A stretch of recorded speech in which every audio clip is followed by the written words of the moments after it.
तो प्यारे विद्यार्थियों नमस्कार, स्वागत है आप सभी का एक और नए वीडियो में। प्यारे विद्यार्थियों, आज की इस वीडियो में हम देखने वाले हैं त्रैमासिक परीक्षा 2022-23 कक्षा 11वीं अर्थशास्त्र विषय का पूरा क्वेश्चन पेपर। तो वीडियो को शुरू करें उससे पहले आप सभी लोगों से रिक्वेस्ट है कि अगर आपने अभी तक हमारे चैनल को सब्सक्राइब नहीं किया है तो प्लीज़ चैनल को जल्दी से सब्सक्राइब जरूर कर लें और साथ में बेल आइकन को दबाना ना भूलें, जिससे कि प्यारे विद्यार्थियों आप सभी को हमारे द्वारा अपलोड होने वाले सभी वीडियो बराबर मिलते रहे। तो चलिएगा प्यारे विद्यार्थियों, बिना किसी देरी के देखते हैं और समझते हैं कि आपकी त्रैमासिक परीक्षा 2022-23 कक्षा 11वीं अर्थशास्त्र विषय का क्वेश्चन पेपर कैसा आएगा, कितने क्वेश्चंस दोस्तों यहाँ से आपसे परीक्षाओं में से पूछे जाएंगे।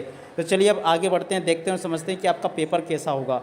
देखिएगा दोस्तों, आप यहाँ से देख पा रहे हो त्रैमासिक परीक्षा 2022-23 कक्षा 11वीं अर्थशास्त्र विषय का पूरा आज हमारे द्वारा यहाँ पर क्वेश्चन पेपर आपको दिखाया जाएगा, जो कि दोस्तों आपकी कला एवं वाणिज्य यानी कि आर्ट्स और कॉमर्स वालों के लिए जो कि कॉमन अर्थशास्त्र विषय रहता है, तो ये वही अर्थशास्त्र का पूरा पेपर आज हमारे द्वारा यहाँ पर आपको दिखाया जाएगा। तो इसलिए आप सभी लोग पूरा का पूरा लास्ट समय तक का वीडियो देखकर जरूर जाइएगा, जिससे कि आपको पूरा क्वेश्चन पेपर अच्छे से समझ में आ सके और दोस्तों आप अर्थशास्त्र विषय की तैयारी अच्छे से कर सकें।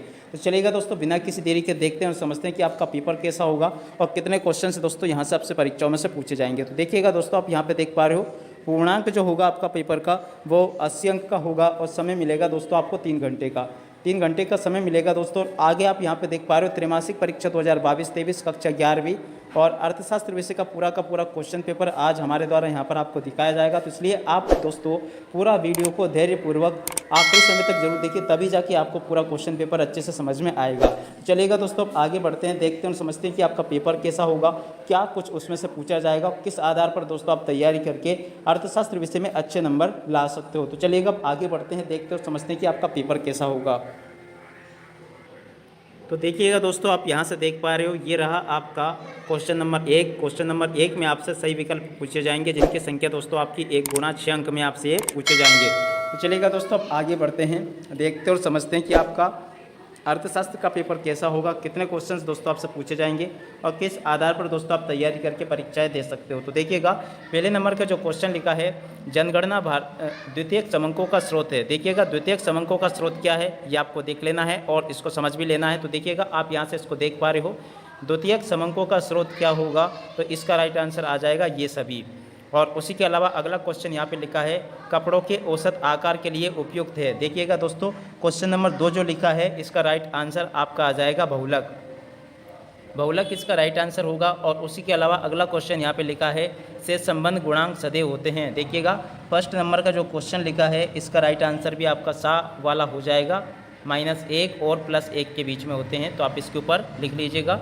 इसके अलावा अगला क्वेश्चन लिखा है, यहाँ पर आप देख पा रहे हो, भारत के आर्थिक विकास के लिए कौन सी अर्थव्यवस्था को अपनाया गया। तो देखिएगा, चौथे नंबर का जो क्वेश्चन लिखा गया है, इसका राइट आंसर भी आपका सा नंबर का आ जाएगा, मिश्रित।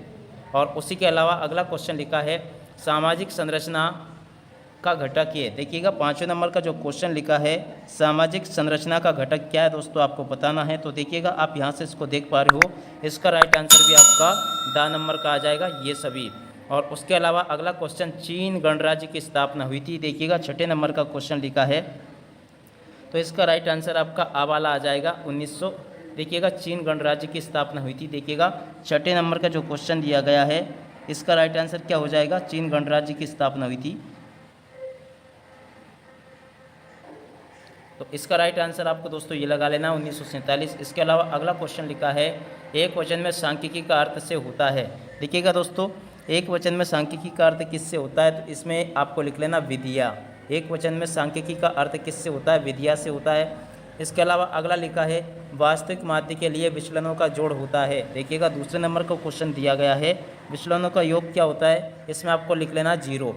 अगला तीसरे नंबर का क्वेश्चन लिखा है, समंकों के बिखराव के माप का आशय है। देखिएगा, क्वेश्चन नंबर 3 जो लिखा है, यहाँ पर इसका राइट आंसर आ जाएगा आपका विचरण। क्या लिख लोगे आप इस जगह पर, विचरण इसका राइट आंसर होगा।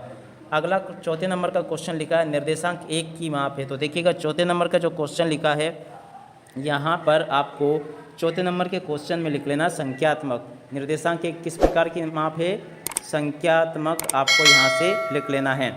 इसके अलावा अगला क्वेश्चन लिखा है, देखिएगा, ब्रिटिश शासन से पूर्व भारत की अर्थव्यवस्था थी। देखिएगा दोस्तों, 5वें नंबर का क्वेश्चन लिखा गया है, इसका राइट आंसर आपका आ जाएगा आत्मनिर्भर। कैसी थी दोस्तों ब्रिटिश शासन से पूर्व हमारी भारतीय अर्थव्यवस्था, आत्मनिर्भर थी। इसके अलावा अगला क्वेश्चन दिया गया है अल्प बेरोजगार को का ही एक भाग कहा जाता है। देखिएगा 6 नंबर का जो क्वेश्चन दिया गया है इसका राइट आंसर आ जाएगा अदृश्य बेरोजगारी। अदृश्य बेरोजगारी का ही भाग कहा जाता है, तो आप लिख ले बेरोजगारी। और इसी के अलावा अगला क्वेश्चन लिखा है तो आप देख लीजिएगा, चीन में आयु वाली जनसंख्या तेज़ी से बढ़ रही है। देखिएगा यहाँ पर आपको लिख लेना अधिक, चीन में अधिक आयु वाली जनसंख्या तेज़ी से बढ़ रही है। और उसी के अलावा आगे आप यहाँ पे देख पा रहे हो जोड़ी का मिलान। जोड़ी मिलान आपको किस आधार पर कर लेना है, ये भी आपसे दोस्तों 1 गुणा 6 अंक में जोड़ी पूछी जाएगी। तो चलिएगा जल्दी से हम जोड़ी का मिलान कर लेते हैं। तो यहाँ से दोस्तों आप देख पा रहे हो पहली जो जोड़ी दी गई है इसका मिलान दोस्तों आपको घा से कर लेना है, और दूसरे नंबर की जो जोड़ी दी गई है इसका मिलान दोस्तों आपको घ नंबर से कर लेना है। और इसके अलावा चौथे नंबर की तीसरे नंबर की जो जोड़ी दे रखी है इसका मिलान आपका का से हो जाएगा, और चौथे नंबर की जोड़ी का मिलान दोस्तों आपको चा से कर लेना है। और इसके अलावा 5 नंबर की जोड़ी का मिलान दोस्तों आपको खा से कर लेना है, और इसके अलावा इस जोड़ी का मिलान दोस्तों आपको अणा से कर लेना है। तो देखिएगा दोस्तों आप यहाँ पे देख पा रहे हो इस प्रकार से पूरा का पूरा जोड़ी मिलान आपका कंप्लीट हो जाएगा। चलिएगा अब आगे बढ़ते हैं और आगे की चीज़ों को समझते हैं। तो यहाँ से आप देख पा रहे हो दोस्तों इस जगह से आपसे क्या पूछा जाएगा, एक शब्द या एक वाक्य में उत्तर। इनकी संख्या भी दोस्तों आपसे 1 गुणा 7 अंक की होगी। तो यहाँ से आप देख पा रहे हो समंक कितने प्रकार के होते हैं। देखिएगा समंक मुख्य रूप से 2 प्रकार के होते हैं। यहाँ पे आप क्या लिख लोगे 2, और माध्यिका का सूत्र लिखिए। तो देखिएगा दोस्तों माध्यिका का सूत्र क्या होता है वो भी हम देख लेते हैं। माध्यिका का सूत्र होता है m = और इसके अलावा आपको यहाँ पे लिख लेना L1, और इसके अलावा इधर अगर देखा जाए तो L2 - L1, यहाँ पे L2 - L1 और बटे में आपको लिख लेना है एप। यहाँ पे क्या लिख लोगे एप, और इसके अलावा यहाँ पर m - c लिख लोगे। इस जगह पे क्या आ जाएगा m - c यहाँ पर आ जाएगा, आप इसको यहाँ पर लिख लीजिएगा। इसके अलावा दोस्तों अगला क्वेश्चन दिया गया है तीसरे नंबर का, प्रमाप विचलन गुणांक का सूत्र बताइए। प्रमाप विचलन गुणांक का सूत्र क्या होता है दोस्तों, इस प्रकार से आपको ये बनाना है, और उसके नीचे बटे में दोस्तों आपको ये x का बार करके ये लिख देना है। तो ये इसका सूत्र होता है दोस्तों। और उसी के अलावा अगला क्वेश्चन दिया गया है चौथे नंबर का, यदि 2 चरों में से संबंध 0.95 है तो इसका अर्थ है। तो देखिएगा दोस्तों इसका अर्थ क्या होगा, तो इसका अर्थ हो जाएगा कि वो धनात्मक से संबंध है। कैसा है, धनात्मक से संबंध है, से है संबंध है, धनात्मक से संबंध है, ये इसका अर्थ हो जाएगा। इसके अलावा अगला क्वेश्चन लिखा है जीडीपी का पूरा नाम लिखिएगा। जीडीपी का पूरा नाम क्या हो जाएगा दोस्तों, इसका पूरा नाम हो जाएगा सकल घरेलू उत्पाद। सकल, आप इसको सुधार लें, देखिएगा कैसे लिखेंगे, सकल घरेलू उत्पाद, या आप इसको अंग्रेजी में लिख सकते हो ग्रॉस डोमेस्टिक डोमेस्टिक प्रोडक्ट। तो आप ये लिख लें ग्रॉस डोमेस्टिक प्रोडक्ट इसका पूरा नाम है। इसके अलावा अगला क्वेश्चन लिखा है व्यापार का अर्थ क्या होता है। देखिएगा दोस्तों व्यापार का अर्थ क्या होता है ये आपको बताना है। तो यहाँ से आपको लिख लेना विशिष्टीकरण। विशिष्टीकरण व्यापार का अर्थ होता है। इसके अलावा अगला क्वेश्चन क्या लिखा है, मनरेगा अधिनियम कब लागू हुआ। देखिएगा दोस्तों मनरेगा अधिनियम कब लागू हुआ था, तो यहाँ से इसका राइट आंसर आ जाएगा 2 फरवरी 2006 को। कब लागू हुआ था, 2 फरवरी 2006 को मनरेगा लागू हुआ था। और उसी के अलावा अगला क्वेश्चन आप यहाँ पे देख पा रहे हो, ये सत्य सत्य आपसे इस प्रकार से पूछे जाएंगे, जैसा कि आप यहाँ से देख पा रहे हो। सत्य सत्य बताइए, ये आपसे 1 गुणा 6 अंक में पूछे जाएंगे। तो चलिए जल्दी से हम इनको भी देख लेते हैं।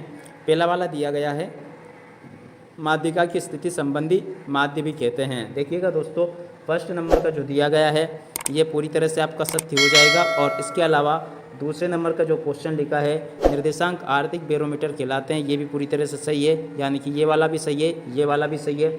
और इसके अलावा दोस्तों तीसरे नंबर का क्वेश्चन ये आपका गलत हो जाएगा। और इसके अलावा चौथे नंबर का क्वेश्चन ये आपका सही हो जाएगा। और इसके अलावा 5वें नंबर का क्वेश्चन दोस्तों ये भी आपका सही हो जाएगा। और 6ठे नंबर का क्वेश्चन ये आपका गलत हो जाएगा। तो इस आधार पर दोस्तों आपको सही गलत लगा लेने हैं। और आगे जो आपका पेपर होगा वो कुछ इस प्रकार का होगा, जैसा कि आप यहाँ से देख पा रहे हो। देखिएगा एडम स्मिथ को अर्थशास्त्र का जनक क्यों कहा जाता है, रेलवे में सांख्यिकी का महत्व बताइए, द्वितीयक समांक, ये सभी कुछ आप यहाँ से इसको पढ़ लेंगे और समझ लेंगे। पूरा का पूरा क्वेश्चन पेपर दोस्तों आपका इसी प्रकार का बनकर आएगा, जैसा कि दोस्तों आप यहाँ से देख पा रहे हो। इसके अलावा कुछ क्वेश्चंस यहाँ पर आपको दिए गए हैं, आप लोग इनको नोट कर लेंगे। व उसी के अलावा कुछ क्वेश्चंस ये लिखे हैं, आप सभी लोग यहाँ से इन क्वेश्चंस को नोट कर लेंगे। पूरा का पूरा आपका क्वेश्चन पेपर दोस्तों इसी प्रकार का आपको बनकर मिल जाएगा, जैसा कि दोस्तों आप यहाँ पे देख पा रहे हो। तो आप लोग इसको इसी प्रकार से तैयार कर लीजिएगा। पूरा क्वेश्चन पेपर दोस्तों आपका A to Z इसी प्रकार का क्वेश्चन पेपर आपका परीक्षाओं में देखने को मिलेगा। तो देखिएगा, आप इस आधार पर पूरी तैयारी कीजिएगा। इसी के साथ में दोस्तों हम आपको त्रैमासिक परीक्षाओं के लिए शुभकामनाएं देते हैं। नमस्कार।